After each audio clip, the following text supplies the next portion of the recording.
آئیے دیکھتے ہیں طرف سے کیا اس بارے میں اقوال کو ملتے ہیں۔ ابو ہریرہ رضی اللہ تعالیٰ عنہ فرماتے ہیں مثل علم لا يعمل به، ایسے علم کی مثال جس پر عمل نہ کیا جائے، كمثل كنز لا ينفق منه في سبيل الله عز وجل، ایسے علم کی مثال جس پر انسان عمل نہیں کرتا ہے۔ معلومات تو آ گئی، عمل زندگی میں نہیں آیا۔ وہ علم کیسا ہے؟ کمثل کنز لا ينفق منه في سبيل الله، وہ ایسے خزانے کی طرح ہے جس میں سے اللہ کی راہ میں خرچ نہ کیا جائے۔ آپ جانتے ہیں قرآن میں اللہ تعالیٰ نے خزانے جمع کرنے والے اور ان خزانوں کے مال میں سے صدقہ اور زکوٰۃ ادا نہ کرنے والوں کے بارے میں کہا کہ ان کو قیامت کے دن سزا دی جائے گی آگ میں۔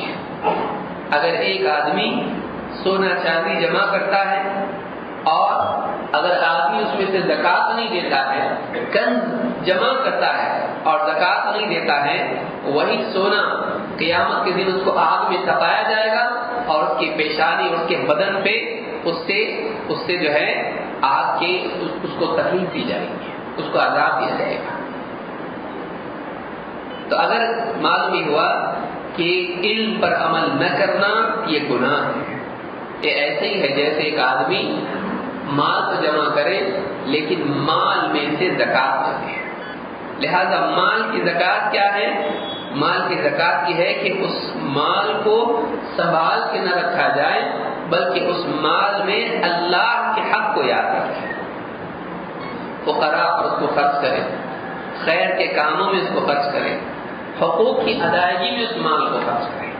اگر یہ نہیں کرتا ہے تو قیامت کے دن یہ مال اللہ کی پکڑ کا سبب بنے گا۔ اسی طرح سے جیسے مال میں اللہ کا حق ہے، مال کو اللہ کے حکم کے مطابق خرچ کرنا چاہیے، اسی طرح سے علم من باب اولا اس میں آدمی کو دیکھنا چاہیے۔ اب معلومات تو آ گئی، اب اس معلومات سے اللہ مجھ سے کیا چاہتا ہے۔ اگر زندگی میں عمل نہیں آتا ہے تو وہ مال اس خزانے کی طرح جس کی زکوٰۃ نہیں دے رہے ہیں، کیا ہوگا؟ مال خراب ہو جائے گا۔ آپ جانتے ہیں زکوٰۃ مال کی پاکی کا ذریعہ ہے۔ زکوٰۃ کیا ہے؟ زکوٰۃ کو زکوٰۃ کیوں کہتے ہیں؟ پاکیزگی کے لیے۔ اگر مال میں سے زکوٰۃ نہ دی جائے وہ مال گناہ والا مال ہو جاتا ہے، وہ گناہ گار ہوتا ہے جو مال جمع کر کے رکھے ہوئے ہیں۔ اسی طرح سے علم انسان کے پاس ہو لیکن اس علم پر آدمی عمل نہیں کرتا ہے تو یہ انسان اللہ کے نزدیک مجرم ہوتا ہے۔ علم کی وجہ سے وہ شرط والا نہیں بنے گا، بے عملی کی وجہ سے وہ اللہ کے نزدیک مجرم بنے گا۔ اس کو یاد رکھیں۔ علم والوں کی تعریف جہاں بھی قرآن سنت میں آئی ہے وہ ایسے علم والے ہیں جو علم پر عمل کرتے ہیں، صرف علم والے نہیں کہ جو بے عملی میں مبتلا ہو۔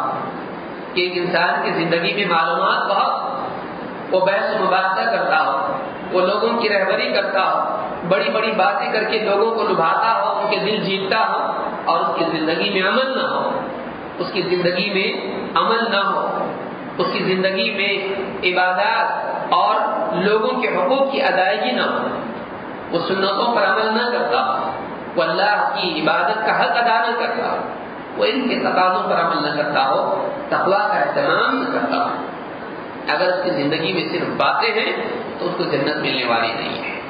وہ ایسا آدمی ہے جو مال کی زکوٰۃ ادا نہیں کرتا ہے۔ تو اس کو اقتضاء العلم العمل میں خطیب البغدادی نے اس کو روایت کیا ہے، اور اس روایت سے معلوم ہوتا ہے کہ صحابہ کے نزدیک وہ آدمی گنہگار ہے جو علم کے ساتھ عمل نہ کرے۔ یہ کوئی شرط کی چیز نہیں، علم کے ساتھ عمل بھی ہونا چاہیے۔ اور آپ دنیا میں بھی آپ جانتے ہیں، مثال کے طور پر ایک آدمی انجینئر ہے، ایک آدمی ڈاکٹر ہے، ایک آدمی دنیا بھر کی معلومات جمع کرے اور اس کے حق ادا نہ کرے، اس فیلڈ میں کچھ کرے ہی نہیں، لوگ بھی اس کو کہتے ہیں اتنا پڑھ کے کیا فائدہ، تو انجینئرنگ کیا اور کچھ بھی نہیں کر رہا ہے، تو ڈاکٹر بنا اور میڈیکل فیلڈ میں کچھ بھی نہیں کرتا ہے، اتنے بیمار دنیا میں مر رہے ہیں تو کچھ بھی نہیں کر رہا ہے۔ تو ایک آدمی اگر علم اس کے پاس ہے لیکن اس علم کے تقاضوں کو پورا نہیں کرتا ہے، عمل نہیں کرتا ہے، وہ آدمی قابل ملامت ہے، لہذا ان پر عمل بھی کرنا چاہیے۔ ابو دردہ رضی اللہ عنہ فرماتے ہیں ان اخوف ما اخاف علی نفسی، اخوف ما اخاف علی نفسی، میں اپنے آپ پر کئی چیزوں سے ڈرتا ہوں، اپنے بارے میں مجھے کئی چیزوں کا ڈر ہے، سب سے زیادہ مجھے اپنے بارے میں جس چیز کا ڈر ہے وہ کیا ہے؟ کہتے ہیں ان یقال لی، مجھ سے کہا جائے یا اویمر، اے اویمر هل علمت، اے اویمر تیرے پاس علم تھا، تو نے حق کو جانا، تیرے پاس معلومات تھی، فاقول نعم، میں اللہ تعالیٰ سے قیامت کے دن کہوں ہاں اے اللہ میرے پاس علم تھا۔ قیامت کے دن مجھ سے پوچھا جائے تیرے پاس علم تھا، هل علمت، کیا تو نے علم حاصل کیا؟ میں کہوں کہ ہاں میں نے علم حاصل کیا۔ فیقال لی، پھر اس کے بعد دوسرا سوال مجھ سے پوچھا جائے فماذا عملت فیما علمت، جو علم تو نے حاصل کیا، جو کچھ تو نے جانا، اس پر تو نے کتنا عمل کیا؟ یہ جو دوسرا سوال ہے مجھے بڑا ڈر لگتا ہے کہ قیامت کے دن مجھ سے پوچھا جائے علم تھا، میں کہوں ہاں، پھر پوچھا جائے عمل تھا، میرے پاس اس کا کیا جواب ہوگا؟ تو ایک انسان اپنے علم میں اللہ سے ڈرتا، ایک انسان اپنے علم میں اللہ سے ڈرے۔ اگر وہ یہ ڈر نہیں ہوگا اس کی زندگی میں تو پھر اس کی زندگی میں صرف باتیں ہوں گی، عمل نہیں ہوگا۔ اللہ کے آگے اس روایت سے یہ بھی معلوم ہوتا ہے کہ انسان کی زندگی میں عمل اس وقت آتا ہے جب عمل کے محاسبے کا ڈر۔ آپ دیکھیے ایک انسان کہیں چوکیداری بھی کر رہا ہو، اگر مالک اس کو دیکھ رہا ہے، یہ ڈر ہو اس کو، اور مجھ سے پوچھے گا کہ تم نے رکھوالی کی کہ نہیں کی، یہ سامان کہاں چلا گیا، اگر محاسبے کا ڈر زندگی میں ہو تو آدمی اپنی ذمہ داری کو پورا کرتا ہے۔ ایک اکاؤنٹنٹ ہے، اس سے حساب لیے جانے کا ڈر ہو، وہ حساب لیا کرتا ہے۔ ایک آدمی کسی کے یہاں پر کام کرتا ہے، مزدوری کرتا ہے، تنخواہ نہیں ملے گی اگر ڈر ہو، مالک کام پر سے نکال دے گا اگر یہ ڈر ہو، تو ایسا انسان عمل کرتا ہے۔ مالک کے آگے جواب دہی کا احساس زندگی سے نکل جائے تو عمل بھی زندگی سے نکل جاتا ہے۔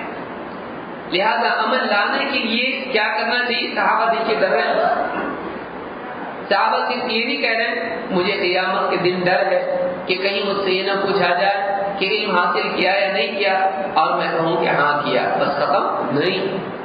یہ تو پہلا سوال ہے۔ سوال نمبر 1۔ سوال نمبر 2 کیا ہے؟ تو نے جو علم حاصل کیا اس پر کتنا عمل کیا؟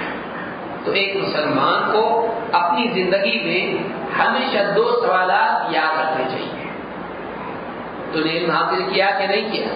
اگر پہلے ہی سوال میں آدمی فیل ہے تو اگلا سوال بھی تو فیل ہی ہوگا۔ کیوں؟ اس لیے کہ جب علم نہیں تو عمل کہاں سے کرے گا؟ کس چیز پر عمل کرے گا؟